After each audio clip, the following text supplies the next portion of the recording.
भाई सूरजगढ़ के शानदार श्रोताओं को प्रणाम करता हूं। क्या बढ़िया सुन रहे हैं आप लोग, इसमें कोई शक नहीं है।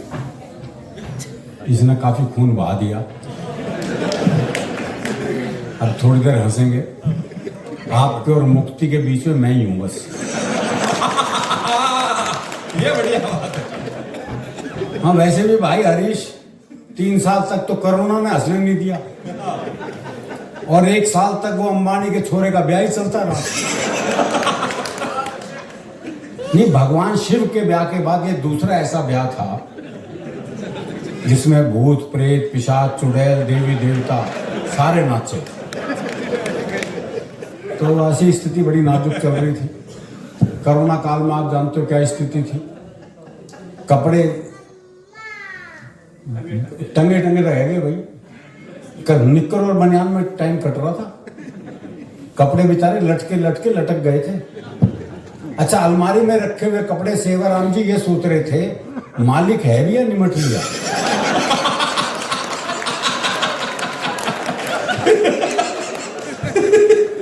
ऐसे में उस कोरोना काल के बाद सुनने के लिए आप हैं और सुनाने के लिए हम जीवित हैं, तो ये उस परम पिता की ईश्वर की कृपा है।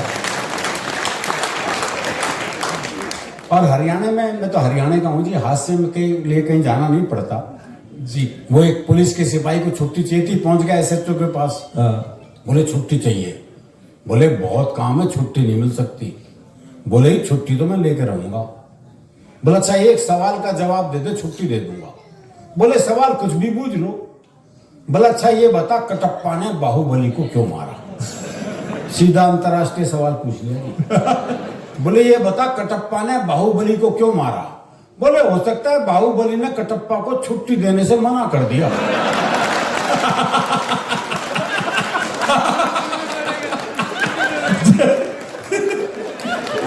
जियो भाई साहब, प्रैक्टिकल जवाब।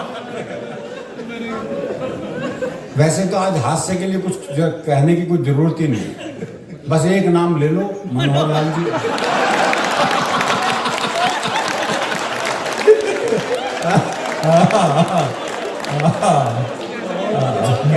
तो कमाल कर दिया।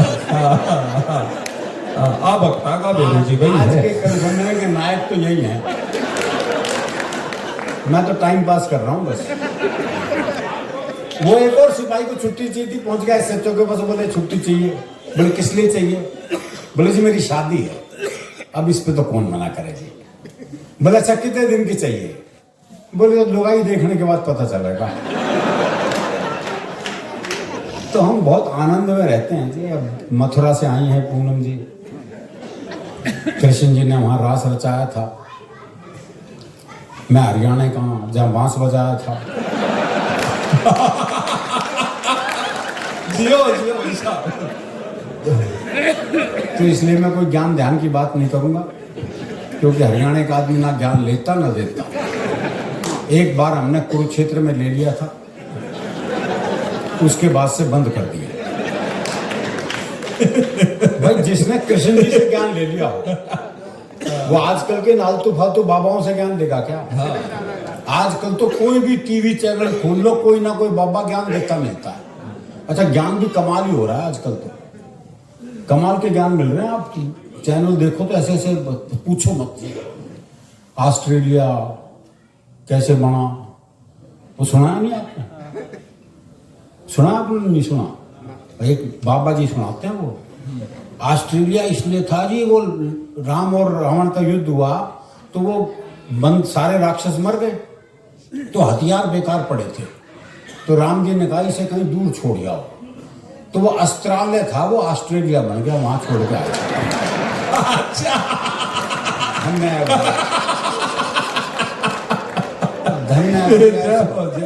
इसलिए नहीं लेता भाई ज्ञान। एक और ज्ञान दिया था उन्होंने, 15 अगस्त क्यों मनाया जाता है? बोले अंग्रेजों को पता लगा 1 अगस्त ने पूरा समुद्र पी लिया था, फिर ये तो 15 अगस्त है। अगस्त ऋषि। तो भैया ऐसा ज्ञान तो ना ही लो तो अच्छा है। अच्छा, जिसे टीवी पर मौका नहीं मिलता बाहर ढूंढता फिरता है।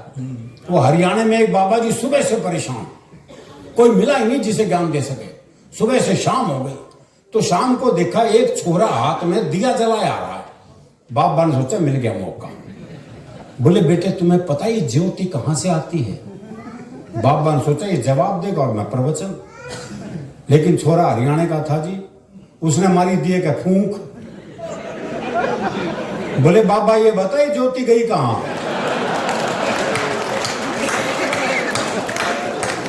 तो हम प्रवचन सुन ही नहीं सकते थे।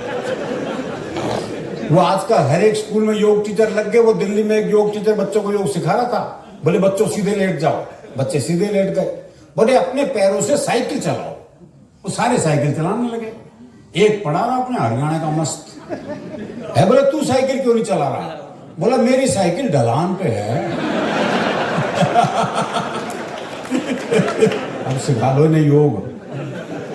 ये आजकल के बच्चे सीखे सिखाए बच्चे हैं साहब, टीवी कंप्यूटर युग के बच्चे हैं। बल्कि मैं तो कहता हूँ 2000 के बाद से बच्चे तो पैदा ही नहीं हो रहे, बाप ही पैदा हो रहे। बहुत इनसे बहस कर ही नहीं सकते आप। वो आजकल चल रहा है ना बेटी बचाओ बेटी पढ़ाओ। हाँ जी। वो दिल्ली के कुछ स्कूलों में तो गुरुजी क्लास में आते हैं। बोले क्लास में जितनी लड़कियां उन्हें अपनी बहन मानो, क्लास में जितनी लड़कियां उन्हें अपनी बहन मानो। वो एक हरियाणा का था। बोले मैं तो ना मानू। बोले क्यों भाई तू क्यों नहीं मानेगा? बोले इतने भात कौन भरेगा? बात देखो बात उसकी जायज है। अपना नाम बताऊं मैं तो बात वो एक टीचर ने दूर का भविष्य तो निकट का भी जानता है। वो अध्यापक ने पूछ लिया। बोले मैंने तुझे चाटा मारा है, इसका भविष्य काल बता। बच्चा बोला तेरी साइकिल में पंचर मिलेगा। वो एक बच्चा 3 दिन तक स्कूल नहीं आया। चौथे दिन स्कूल पहुंचा तो मास्टर ने पूछा, बोले भाई 3 दिन से आया क्यों नहीं? बोला जी हमारी भैंस ने काटड़ा दिया है। तो मास्टर बोला भाई इसमें क्या खास बात हो गई? बोले खास नहीं है तो तू दे के दिखा। जियो जियो जियो भाई साहब जियो। वाह। ये आनंद रहना चाहिए साहब, जीवन में बहुत जरूरी है। वो बाप ने अपने 10 साल के बेटे से कहा, बोले तू हर वक्त खेलता रहता है, बड़ा होके क्या बनेगा? बोले मैं बड़ा होकर बनूंगा डॉक्टर। अरे बोले डॉक्टर के लिए बहुत पढ़ना पड़ता है, अंग्रेजी पढ़नी पड़ती है, बहुत पढ़ाई करनी पड़ती है। बोले मैंने तैयारी कर रखी है। अब उसकी तैयारी देखो सर आप। बोले मैंने तैयारी कर रखी है। बोले क्या तैयारी कर रखी है? आई एम सॉरी हम उसे नहीं बचा पाए।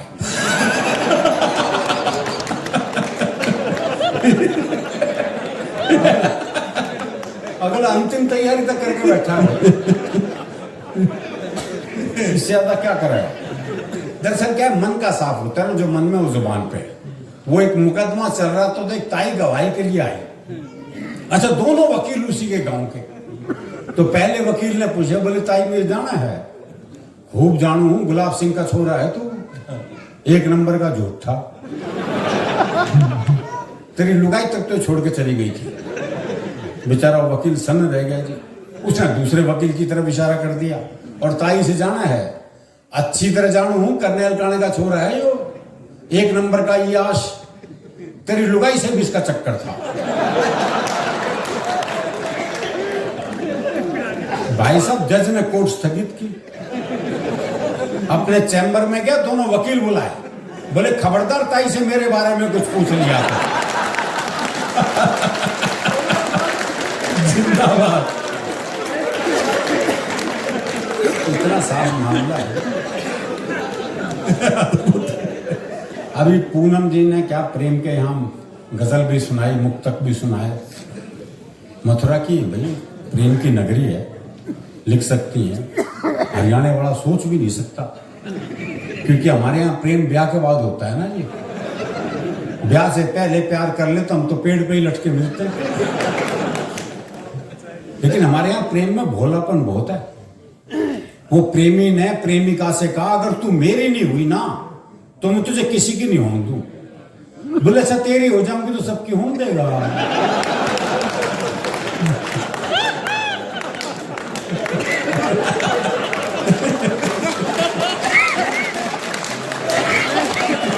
ये 10-15 लोग ताली बजा रहे हो, आप भी रहने दो, तो खान खान में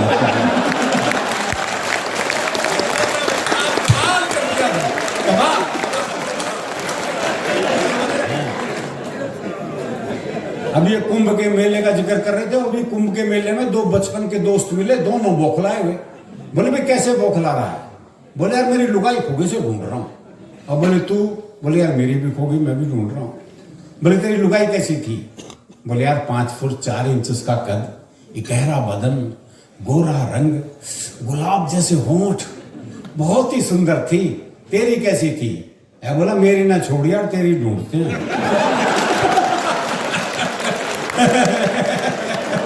जय हो मनोहर जी।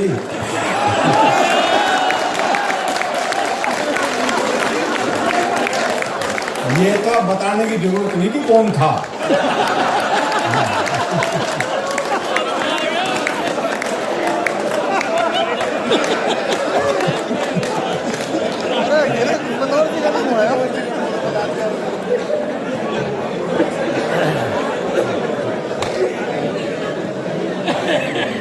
वो एक की पत्नी मर गई तो उसने एक चित्रकार को बुलाया, बोले यार मेरी लुगाई का एक बढ़िया सा चित्र बना दे। बोले जी ऐसा चित्र बनाऊंगा चित्र बोल उठेगा। बोले फिर रहने दे।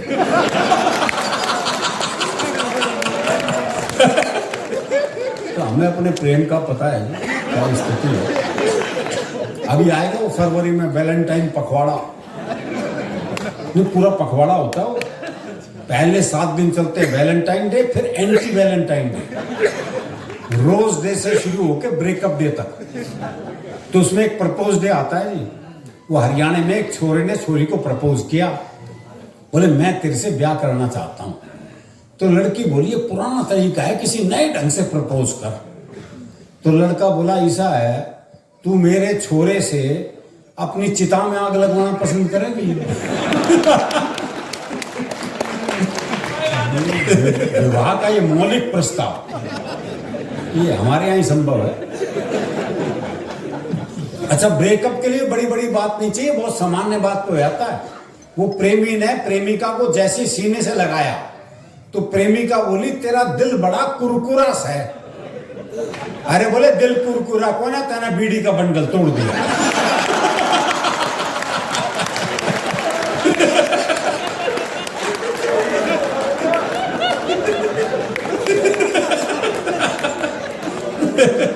और जो ये महिला पुरुष का औसत है तो काफी सुधार हो गया, लेकिन अभी भी हरियाणा में पुरुष ज्यादा है, महिलाएं कम है। छोरों के ब्याह नहीं हो रहे।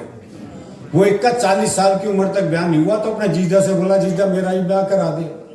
बोले देख एक लड़की तो निगाह में है पर वो सलवार सूट और साड़ी नहीं पहनेगी, जीन्स और टॉप पहनती है। बोला जीजा तू तो ब्याह करवा दे, सलवार सूट तो मैं पहन लूंगा।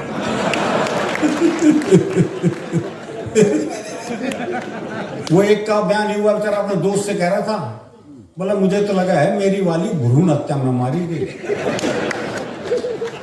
सर ये तकलीफ है हमारी, और ये तकलीफ तो बहुत बढ़ जाती है जब ओलंपिक हो, पैरा ओलंपिक हो, कॉमनवेल्थ गेम हो या एशियाड हो। जब हरियाणा की छोरियां पदक लेके आती हैं तो ये तकलीफ और बढ़ जाती है। बहुत खूब पैसा सवाल। प्रेम की बात चली तो एक छोटी सी कविता याद आ गई मुझे। मैंने सोचा पुराने जमाने को वापस लाया जाए और इस बार प्रेम पत्र थ्रू कबूतर भिजवाया जाए। थ्रू कबूतर। मैंने कबूतर के पंजे में चिट्ठी अटकाई और उसे बात समझाई, देखो भाई ये तो याद नहीं है कौन से प्यार की कौन सी चिट्ठी है। कहां तक याद रखें भाई? पर तुम ऐसा करना, यहां से 5 गली छोड़ के 6ठी गली में जाना और वहां जो गुलाबी छत वाली गुलाबी सी लड़की है ना, नीलू, उसकी मम्मी को चिट्ठी दे आना। हाँ इस उम्र में मम्मी को भिजवाऊंगा और क्या।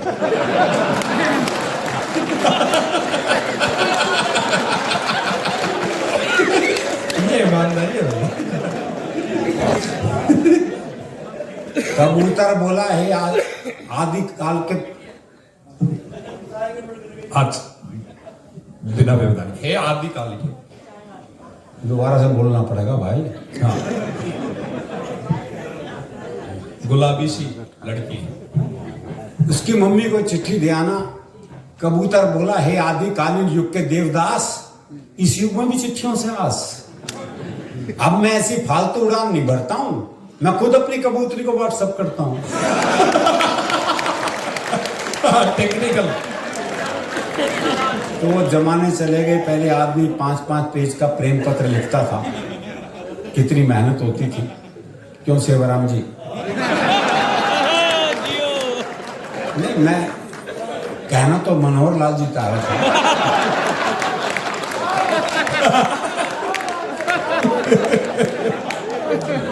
मैं क्षमा चाहता हूं सर।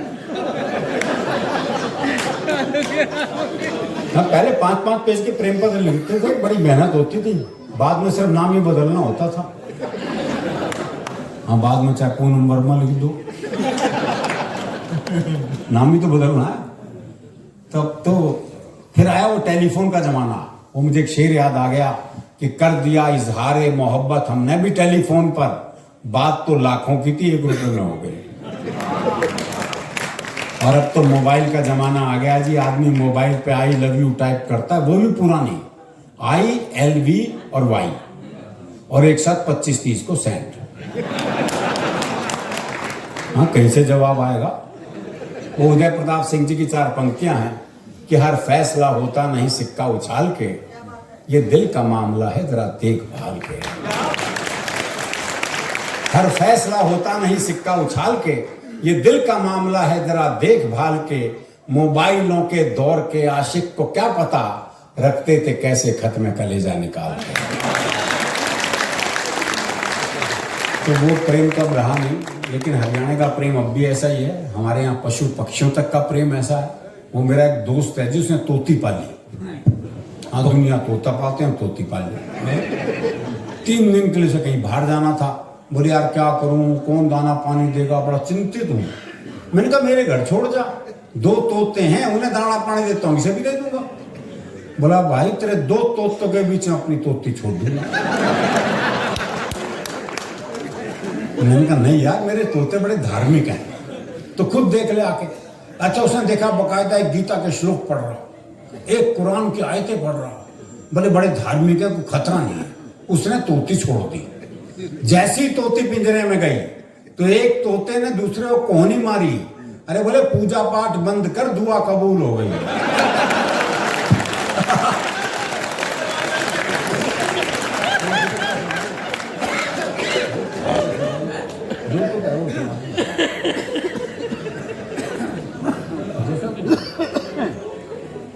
मैं पूछ रहा हूं क्या, दरअसल क्या है कि पीछे से पूछ लेना चाहिए।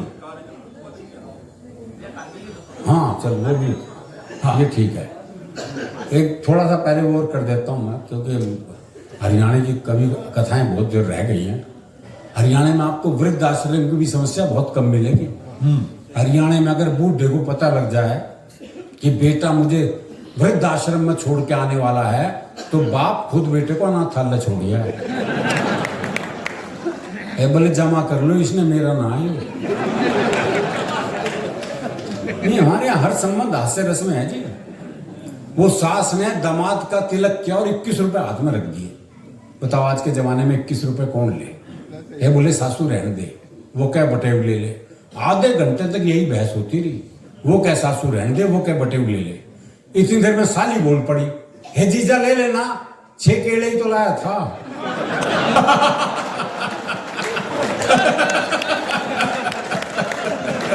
करा लो खातिरदारी। ये सेवाराम जी भाई साहब भी हरियाणा के ही है बोलते हैं। सेवाराम जी तो यहाँ के हैं, भाभी हरियाणा के हैं। नहीं, दोनों हरियाणा के हैं। जय हो। ये भी केड़े लेके गए। नहीं, हमारे यहाँ संबंध हास्य रस में ही है। वो बहू जो है पियर पहुंची, मायके गई तो माँ ने पूछा, बोले बेटी दामादो खाने में क्या पसंद है? बोले जी बथुआ बहुत पसंद है। अब जब दामाद बहू को लेने पहुंचा तो बथुए का साग, बथुए की भुजी, बथुए का रायता, बथुए की रोटी, बथुए का पराठा और तो और सलाद में ही बथुआ। अगला 2 मिनट तो थाली देखता रहा। फिर बोला सासू इस अच्छा मैंने बथुए खेत में छोड़ जाती।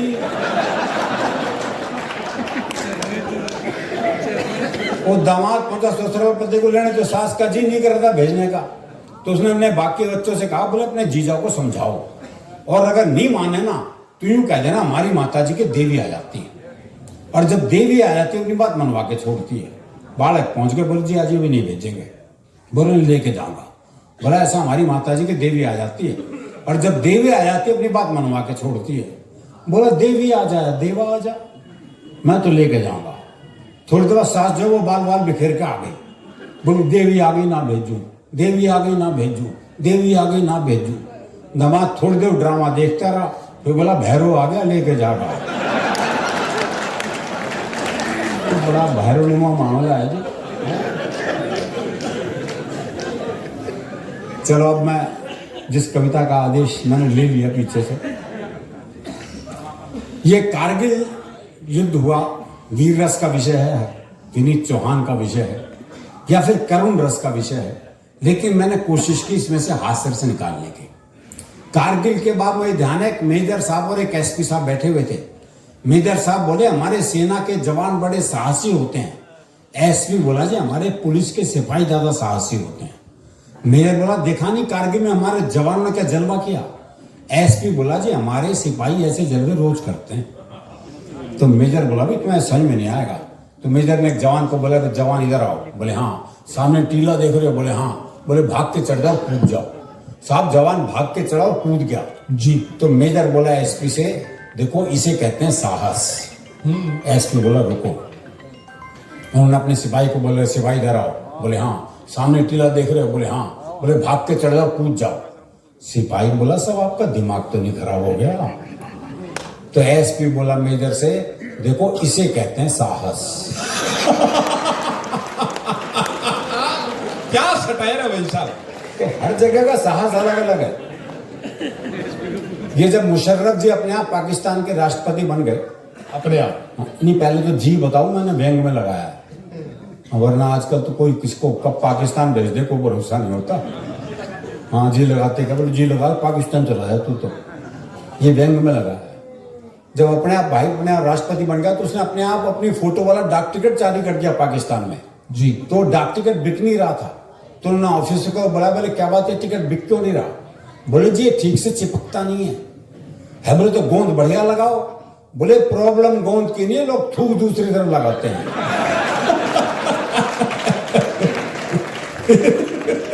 कारगिल जैसी घटना से खास सही कविता सुनिएगा। सीमा पर जैसी छिड़ी लड़ाई देशभक्ति की भावना सब में उमड़ आई। कुर्बानी का कुछ ऐसा चढ़ा जुनून कि घायल सैनिकों को सभी देने लगे अपना अपना खून। नेता हो या व्यापारी, कवि हो या भिखारी, खिलाड़ी हो या संगीतकार, अध्यापक हो या बेरोजगार, तरह तरह के लोगों का जब घायल सैनिकों में खून चढ़ा तो सबका प्रभाव अलग अलग पड़ा।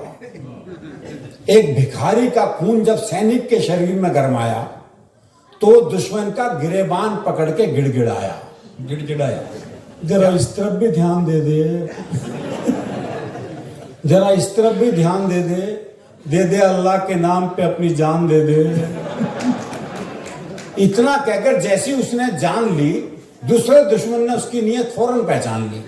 वो वापस नियंत्रण रेखा की तरफ भाग चला। हमारा सैनिक बोला जो दे उसका भी भला, जो ना दे उसका भी भला। कवि का खून चढ़ाए सैनिक ने, ये कवि बड़ा खतरनाक होता है जी। अभी 2 दिन पहले मैं हवाई जहाज से आ रहा था, एक सज्जन बराबर में बैठे थे तो उन्होंने पूछ लिया आप क्या करते हैं? मैंने कहा मैं कवि हूं। मैंने पलट के पूछ लिया और आप? बोला जी मैं बहरा हूं। कवि का खून चढ़वाए सैनिक ने जब दुश्मन को अपने चुंगल में फंसाया तो दुश्मन गिड़गिड़ाया माफ कर दो माफ कर दो। सैनिक बोला जाओ तुम्हें माफ किया। इतना कह के पहले तो उसने बंदूक की नाल साफ करने वाले ब्रश से दुश्मन का कान साफ किया, फिर अपनी कविताओं का बारूदी पुलिंदा बंदूक की जगह अपनी जुबान में भरा और दाग दिए 12 दोहे 24 कविताएं 36 चौपाई। ओहो, दाग दिए 12 दोहे 24 कविताएं 36 चौपाई और जब तक उसके प्राण नहीं निकले उससे तालियां बजवाई। अध्यापक के खून वाला सैनिक निहत्ता ही दुश्मन के बंकर में आया। यहाँ जितने अध्यापक बैठे हैं उनको प्रणाम करते हुए अध्यापक का खून चढ़े सैनिक निहत्ता ही दुश्मन के बंकर में आया। एक का कान मरोड़ते हुए गुर्राया, अच्छा मेरे पीरियड में आधी क्लास भाग गई। तुम सब लोग इस क्लास में कहां से आ घुसे? तुम सबके नाम तो इस स्कूल से सन 47 में ही कट चुके।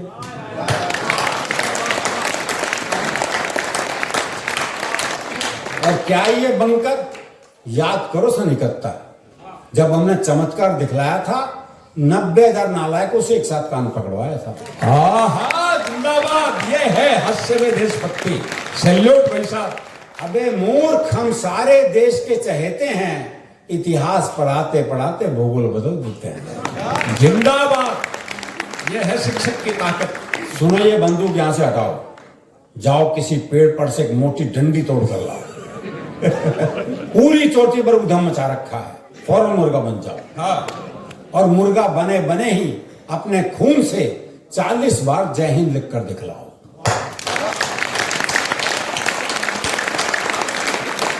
चालीस बार जय हिंद लिखकर दिखलाओ। तुम्हें बंदूक में ना गोली भरनी आती है, न चलानी आती है, कुछ दिन मेरे घर ट्यूशन पढ़ने आओ। वाह। एक फिल्म अभिनेता का खून चढ़े सैनिक से अफसर ने कहा निशाना लगाओ। सैनिक बोला पहले कैमरामैन बुलाओ और लाइट जलवाओ। अफसर बोला लाइट जलवा के मरवाएगा? तो सैनिक बोला मुझे मरने का डर मत दिखाओ, ये काम मैं पहले भी कर चुका हूं, अब से पहले 15 फिल्मों में 50 बार मर चुका हूं। अफसर चौंका, 15 फिल्मों में 50 बार? ऐसा तुमने क्या करा था? सैनिक बोला क्यों, रीटेक में क्या तेरा बाप मरा था? फिल्मोनिया से ग्रस्त व्यक्ति के खून ने और कमाल दिखाया। आगे बढ़ते दुश्मन को देखते ही चिल्लाया, जाने तुम्हारे पांव देखे बहुत गंदे हैं, इन वादियों में घिन आएगी, इन्हें हमारी जमीन पे मत रखना, जमीन मैली हो जाएगी। वाह।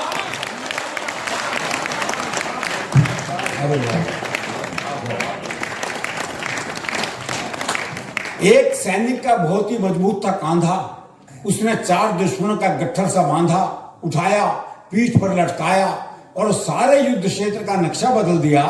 जब वो 5वें दुश्मन को एक हाथ में पानी की बोतल की तरह लटका कर चल दिया। सब हैरान परेशान, खा गए गच्चा। लेकिन ये किस्सा है सच्चा, क्योंकि उस सैनिक को खून देकर आया था एक स्कूल का बच्चा।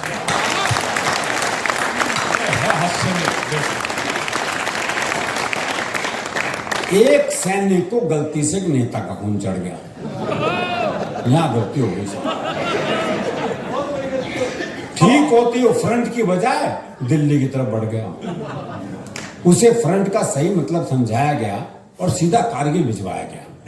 वहां तोपों को देखते ही उसका कलेजा हिला। अच्छा, यही है वो बोफोर्स तोप जिसका कमीशन मुझे आज तक नहीं मिला। चल छोड़, अभी इस चक्कर में क्या पढ़ना है। फिर अफसर से बोला अच्छा बताओ मुझे किस चुनाव क्षेत्र से लड़ना है।